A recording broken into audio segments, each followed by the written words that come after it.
पिछली वीडियो में हमने एल्कीन का जनरल मॉलिक्यूलर फॉर्मूला निकाला था और अब हम बाकी फैमिलीज की तरफ चलते हैं, यानी एल्कीन और एल्काइंस की तरफ। एल्कीन भी एसाइक्लिक हाइड्रोकार्बन होते हैं, जिसका मतलब ये हुआ कि इसके भी कार्बन एटम दायरे या सर्कुलर फैशन में तरतीब में नहीं होते।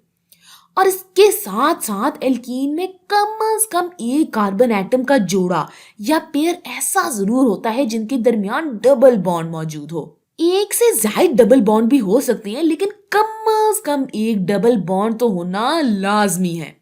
तो ये एक एल्कीन की मिसाल है। तो अब आप जरा इस वीडियो को रोकें और सोचें कि क्या ऐसा मुमकिन है कि किसी एल्कीन में सिर्फ एक कार्बन एटम मौजूद हो।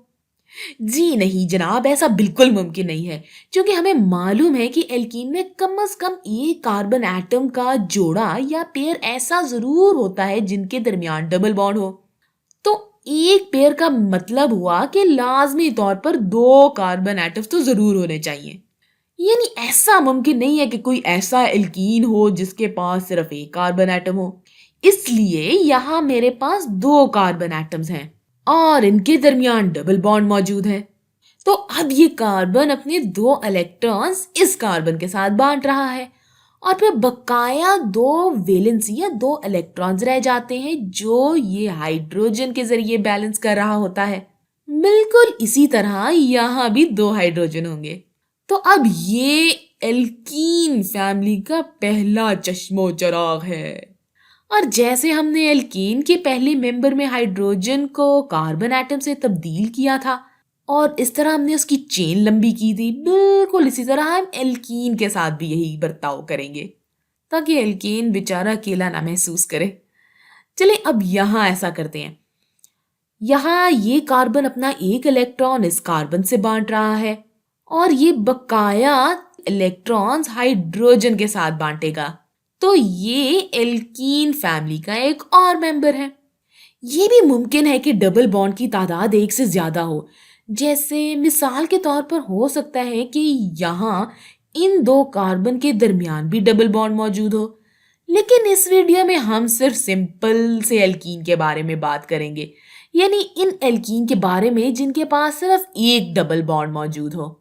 और अब हम सिंपल एल्कीन के जनरल मॉलिक्यूलर फॉर्मूला को लिखने की कोशिश करते हैं। अच्छा, तो ये लिखने से पहले हम एल्कीन फैमिली के तीसरे मेंबर को भी देखना चाहेंगे।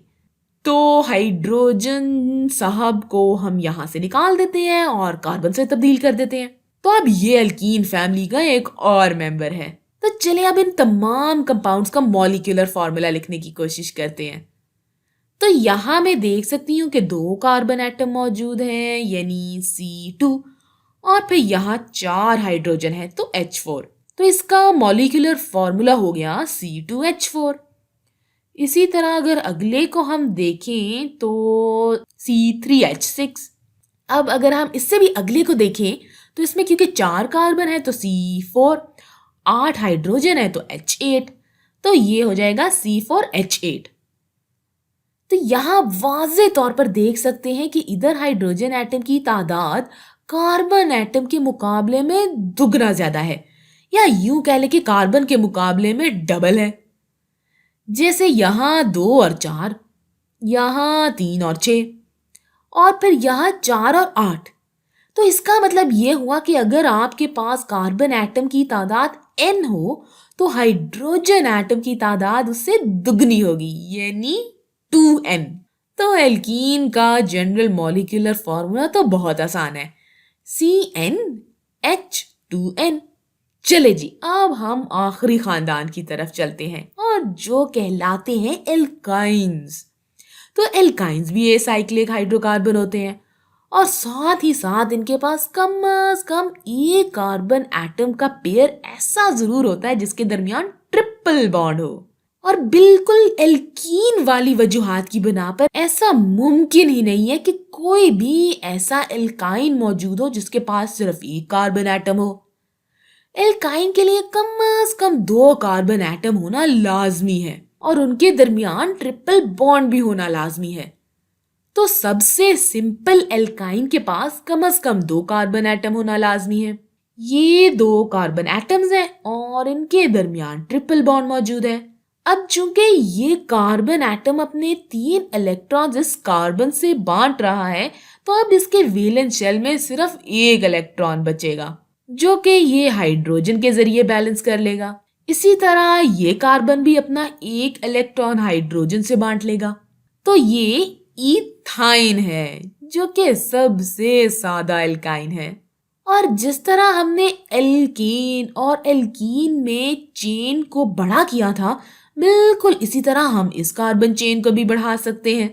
यानी हाइड्रोजन को हम यहाँ से करेंगे खैराबाद और दूसरे बहुत सारे कार्बन से तब्दील करके या रिप्लेस करके एल्काइन फैमिली के दूसरे मुख्तलिफ मॉलिक्यूल्स बना लेंगे।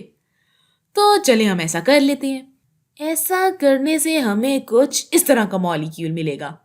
यहाँ हमारे पास 3 कार्बन की चेन है और यहाँ कार्बन का एक ऐसा जोड़ा या पेयर भी मौजूद है जिसके दरमियान ट्रिपल बॉन्ड है।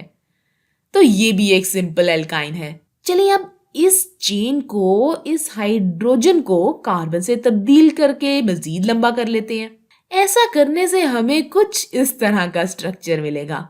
अब हमारे पास यहाँ 4 कार्बन एटम की चेन है और साथ ही इसी में कार्बन का एक पेयर ऐसा है जिसमें ट्रिपल बॉन्ड है। तो ये भी एक सिंपल एल्काइन है। देखिए यहाँ ये भी मुमकिन है कि एल्काइंस में ट्रिपल बॉन्ड की तादाद एक से ज्यादा हो।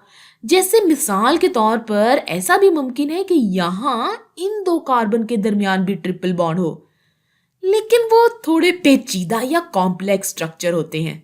और इस वीडियो में हम इन कॉम्प्लेक्स स्ट्रक्चर के बारे में बात नहीं करेंगे। यहाँ हम सिर्फ सिंपल से एल्काइंस के बारे में बात करेंगे, यानी सिर्फ उन एल्काइंस के बारे में जिनके पास सिर्फ एक ट्रिपल बॉन्ड होता है। तो चले अब इन एल्काइंस का जनरल मॉलिक्यूलर फॉर्मूला निकालने की कोशिश करते हैं। अब इससे पहले कि मैं आपको बताऊं, आप खुद जरा ये वीडियो रोके ना और इसको करने की कोशिश करें। दरअसल हम जो निकालने की कोशिश कर रहे हैं वो ये है कि अगर तो सिंपल एल्काइन में कार्बन की तादाद n है, तो इसके पास हाइड्रोजन एटम कितने होंगे। तो चले आए अब हम मिलके देखते हैं। यहाँ इस कंपाउंड का मॉलिक्यूलर फॉर्मूला है C2H2, क्योंकि इसके पास 2 कार्बन है और 2 हाइड्रोजन। अब इस कंपाउंड के पास 3 कार्बन है और 4 हाइड्रोजन है, तो इसका मॉलिक्यूलर फॉर्मूला हो गया C3H4। अब इसके पास 4 कार्बन है और 1 2 3 4 5 6 हाइड्रोजन, तो C4H6। अगर हम इसका जनरल फॉर्मूला देखें तो मैं पहले ये लिख देती हूँ कि ये C और ये H। तो 2 कार्बन के लिए यहाँ 2 हाइड्रोजन है, 3 कार्बन के लिए यहाँ 4 हाइड्रोजन है और 4 कार्बन के लिए यहाँ 6 हाइड्रोजन है। तो यहाँ कार्बन और हाइड्रोजन की तादाद के दरमियान ताल्लुक क्या बनता है, हमें ये मालूम करना है। शायद 2 ज़रबे 1 ही इनके दरमियान का ताल्लुक है। लेकिन अगर यहाँ मैं इस 3 को 1 से ज़रब दूं तो मेरे पास जवाब 4 नहीं आएगा। यानी ज़रबे 1 इनके दरमियान का ताल्लुक नहीं है। अब अगर हम इस 4 में 2 जमा करें तो जवाब आएगा 6। तो हो सकता है कि ये 2 जमा इनकी तादाद के दरमियान ताल्लुक को जाहिर करे।